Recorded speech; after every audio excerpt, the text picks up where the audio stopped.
Hiya folks, it's Kikoskia here, and welcome back to Let's Play Quest for Glory 1 VGA. And when last we left off, Derek has begun to explore the town of Spielberg. We even bought some things for our inventory, like some apples and a flask.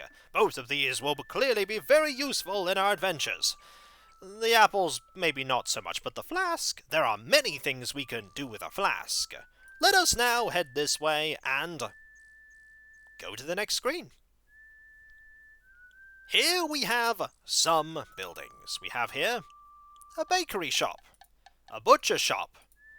The building looks old, dark, and a little seedy. The sign above the door depicts a beer stein. Ah, the tavern. This pot appears to be just junk. This looks like an abandoned workshop. Can we go in here? You can't seem to open the door. It might be locked. Ah! If we were a thief, we could maybe break in.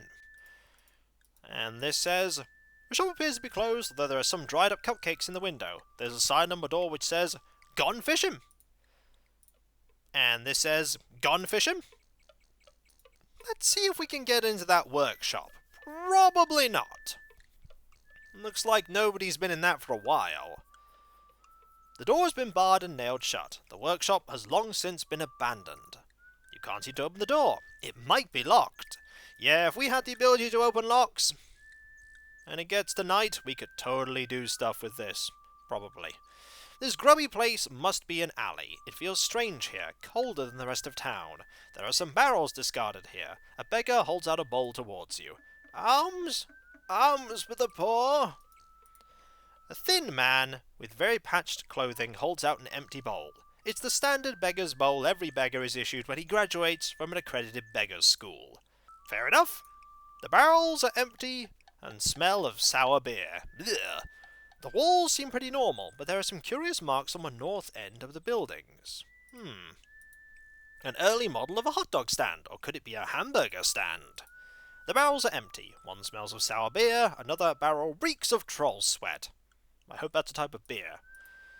The back wall is one of the best examples of a perpendicular wall you've ever seen. It reminds you of the time you thought about climbing Mount Everest. Please don't do that. Yep, grubby place, and you know what? I'm gonna give you some money. Thanks. You know, it's really tough trying to make a living begging in this town since the brigands started scaring all the trade away. This used to be such a nice place to live. My advice to you is not to take up begging. It just doesn't pay. And don't go out at night. Ah, very good advice. Can I talk to you? My name is Sam. I've lived here for 5 years now, and I think I'll be heading on once the path clears of snow. There's supposed to be some good begging towns to the south. Nice talking to you. Alms for the poor! Alms! South. Heard Silmaria is a good place to be. It's by the sea. I think I'll head there after this. Talk about begging. A beggar gets cash only when others get cash, and nobody's got much money here right now, except maybe the brigands. Work? You can get a job cleaning the stables, I understand. It's great if you want to build up muscles or have a place to spend the night, but you won't get rich. I'd rather beg myself. Good to know. What about Spielberg? Understand this used to be a great place to be. Traders going in and out, tourists coming and going, perfect begging conditions. Things were starting to dry up about the time I got here. Just my luck. The brigands started getting tough. Talk about luck. I have lots of luck. It's just that it's bad. About time I got to work. Alms for the poor! Ah, you're not going to talk to me anymore. Fair enough. Let's go. A word of warning to you. Don't drink the dragon's breath. Good to know! Let's go into here. Maybe this is where the dragon's breath is. Maybe that middle barrel is the dragon's breath. The grimy window lets little light into this tavern. Looks like it lets a lot of light in. It smells like stale ale and other more unpleasant things. The floor is covered with dirt, and the bar with sticky beer. Smoke appears to be rising from a centre cask behind the bar. To your right, 2 gamblers are playing cards. The bartender glares at you as you enter, and so does the ugly goon on the left. You get the impression that you are not welcome. Well, the first thing I've spotted is this thing right here. You see a crumpled piece of paper under the stool. I'm gonna grab that! You pick up the note and get 2 whole points! You smooth out the piece of paper and read. B.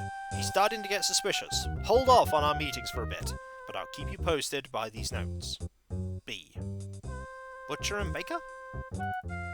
That's these two people. The butcher is wearing a bloodstained apron. He seems to be deeply involved in a game. The baker seems to be deeply involved in the game. They seem to be using old maid cards, but it looks like these guys aren't playing with a full deck. Looks like some kind of card game. So this is where the barber has lunch. That guy's had so much to drink he looks embalmed. Try and talk to him at some point. This goon looks really tough and mean. He's not someone you want to fight. There appears to be a trapdoor beneath the goon, but he's blocking it very effectively. Yeah, by standing on it. Looks like there's only one place to sit at the bar. Because of this. Not a pleasant sight. There seems to be something slimy spilled the stool, and it is eating into the wood. Do you think perhaps you should sit on the next stool over? There's a keg of genuine troll sweat, guaranteed to make your eyes water and your teeth rot. Ugh. Some of the finest ale in the valley. From the size of the ancient oak kegs, you surmise that the drinking of large quantities of beverages is the main pastime in this establishment. That's a mighty unusual keg there. This bartender looks tough, from his crew cut to his boots. The only thing soft about him is his tattoo, which says Mama. Hello. The drunken barber at the end of the bar isn't in any shape to talk, at least not coherently. I could talk to you. Let's talk about the butcher shop. There's not a whole lot of meat in town for me to butcher these days. Now if someone would just bring down that stag in the forest. Got any 201s? I'll talk about your name. I'm Butch Beefmeister. The butcher. Go fish! There's a river to the south by the Flying Falls, which has some good-sized trout. Got any 312s? Cards. The cards, they're very good to me. Go fish! Talk about the bakery. I haven't been able to get any supplies in since the brigands closed off the area. The bakery will reopen as soon as I have some. Got any 609s? I've no idea what they're playing. I am Silas Sourdough, the baker. Go fish! Mirror Lake to the south has a huge fish, but it's pretty dangerous. Got any 560s? The bartender's ignoring you. Maybe you'd like to sit down first. I absolutely should, but I'm going to save, because this is probably where I have a death. Let's sit here.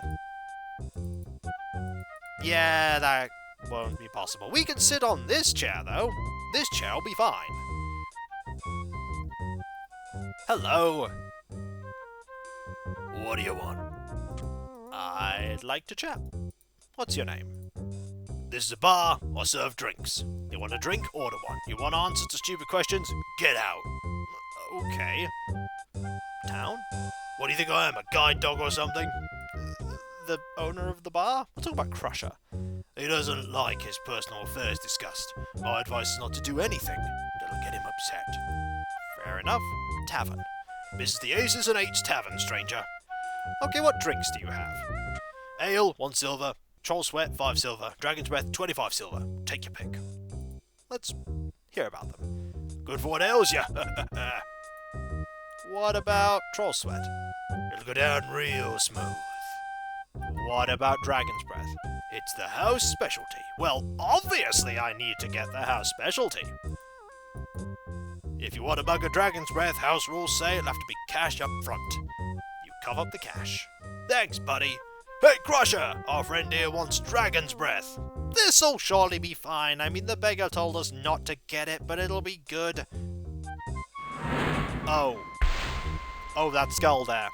There you go. That's ominous. You've never tasted anything like it before. Oh, wow! Oh, no!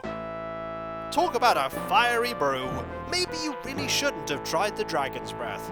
Better luck next time, and we hope you saved your game. I did. Got any 857s? Let's sit down and just have an ale, shall we? Actually, no, it's not have an ale. I don't want to pass time. I don't want to pass time. Goodbye. I will talk to you maybe another time. You are aggressive looking, and I don't want to get punched in the face. what I do want to do is leave town. Now, I could go to the guild hall and do some, like, guildy adventuring stuff, but I'm not going to be doing, any of that until I become better at everything. Because right now, I'm not that skilled. I will be eventually. Ooh, they are gone. It is currently, sunset. Ooh, you know what? I might have the opportunity to talk to the merchant. Are you in here? Yes, you are! The merchant is a rather fat man with a small moustache and beard. He wears a turban. Let's have a conversation. You take a seat at the table nearest the fire. Hello. Oh, it is indeed sad and dangerous times we live in when a man who struggles daily to keep from starving should be robbed of all his earthly possessions. I'm not here to eat food. I'm just here to talk to the merchant. I wish to have a chat with you. What's your name? I am Abdullah Du, son of Ali, grandson of Hassan, and former master merchant of Shapir. Now I am but a penniless burden upon my friends. Friends?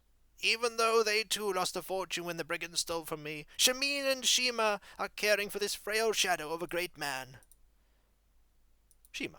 She is the finest of cooks, outside of myself, that is, but her fine food is as dust in my mouth, for I am but a beggar. Shamin. He is the very prince of Katas. Shapir. Ah, Shapir, beautiful land of golden sands and shining sun, the heart of civilization. Alas, she is plagued by fierce Shin and Ifrits who seek to drive all men and Katas from the land. But I shall speak no more of the homeland I shall never see again. Instead, I will die in this cold, forsaken land, bereft of all I love. That's grim. Merchant. I trade the treasures of one land for that of another, but the brigands have stolen every treasure I had, and I am a merchant no more. Brigands. 2 weeks ago I was going to be wealthy beyond what I could dream of. I, Abdullah Du, would be the first merchant into this valley this year, but my life was shattered by brigands. Talk about the brigands. The band of brigands ambushed us just as we crossed the pass into the valley. There was about 12 brigands, including a huge minotaur. Ooh. There was also a leader. Some sort of wizard. They first used some sort of magic which blinded us. Then they overwhelmed my 6 guards and my assistants. All my trade goods taken from before me. I am now but a beggar, living off the generosity of my friends. There's a lot to talk about here. Let's go with magic. The wizard threw something at us that caused my eyes to be blinded with tears and my nose to be forced to sneeze. I was helpless. Minotaur? The Minotaur is a creature with the head of a bull and the body of a man. They are said to be very strong. Leader. The leader was wearing a cloak, so I couldn't see his face. His voice was rather high-pitched, though. Wizard? The wizard was very short, and he giggled most of the time. I couldn't understand what he was saying. And guards. Here I pay good money for men to protect me, and what do they do when I needed protection? They run away. No, not one man died to defend my treasure. You just can't hire good guards anymore. Wealth. I had treasures carefully brought from Shapir with me. I even had a magic carpet with me. We might need that at some point. There's not a lot I can do right now. But I learned some stuff. And now it is time for me to leave the safety of town. Provided it's not too late. Good! It's not too late. Alright. Here we go. Out into the wilderness! Truly is the wilderness. The breeze is cool, but you feel a deep shiver. A shiver deeper than just the cold. You are really on your own in this very dangerous place. Heavy forest looms to the south. The trees are just ordinary trees. What can be seen of the sky through the trees is bright and clear. A map seller from Shapir used to have his stand here, but he's moved on. Darn it. No one seems to care much about keeping the town clean anymore. This card has seen better days. Now it's more like a pile of firewood. A carved wooden sign reads, Spielberg. The road from town branches here. The North Fork leads past the healer's hut to the Baron's castle. You remember having entered the valley along the eastern road. just before the storm closed the pass. Heavy forest looms to the south, the trees just ordinary trees. Okay, we're going to go this way. There's a reason why we're going this way. It's a little too late to go to the castle. We're going to be going to the castle at some point, but right now we want to be here. The bright smell of fresh herbs mingles with the aroma of wood smoke as you come up to a hut by the side of the road. The creature looks more like a flying lizard than a bird. The house looks cheery and well kept. It has a sign of the healer above the entrance. The road leads northward towards a walled castle. There's also the road leads north to the castle in the distance and south to the crossroads. To the west, you can see a farmer's fields. Probably hills farther. The tree is a large oak. There is a nest in the limb that stretches towards the hut. It is made of twigs, leaves, and herbs, probably stolen from the healer's garden. There is a bird-like creature sitting in the nest. We're going to do some training, folks. We're going to do some training. What training is that? We're going to climb this tree. Now, if I didn't have any skill in climbing, which I do, because I picked 5 skill in climbing. By the way, we have 1 experience, and we gained 1 point of intelligence, probably from talking to people. If we didn't have skill in climbing, we wouldn't be able to gain any skills here. But we do, so we can. Let's give it a go. It takes a lot of skill and practice to climb this tree. 6 climbing, 2 experience. Right, let's keep going.